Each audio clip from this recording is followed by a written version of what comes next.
Hello friend, देखो आज मैं बना रही हूँ चिकन बना रही हूँ मैं आज।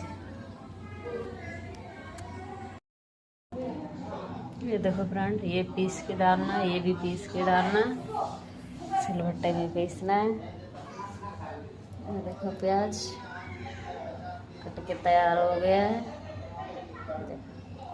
यार ये दोनों पीसना है। देखो लहसुन है, ये मसाला है, ये पीसना है। देखो इसमें पीसना।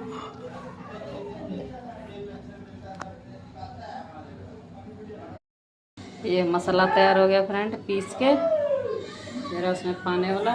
ये आटा भी अपना गुना चला गया। अब पहले धोएंगे बर्तन, कितने सारे बर्तन पड़े थे।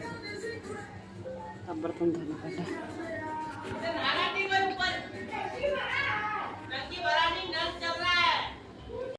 हेलो, रोटी बन गया। अब हम बनाएंगे सब्जी। बन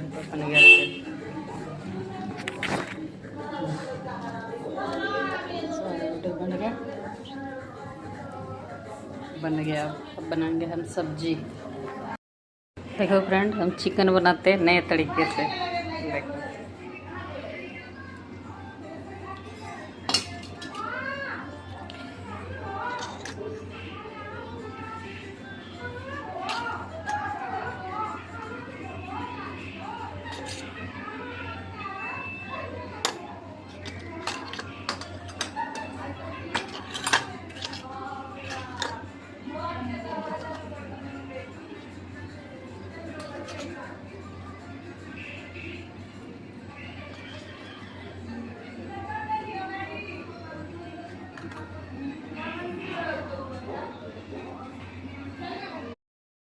सारा चीज़ मिक्स कर दिया कच्चे चिकन में। अब इसमें डालेंगे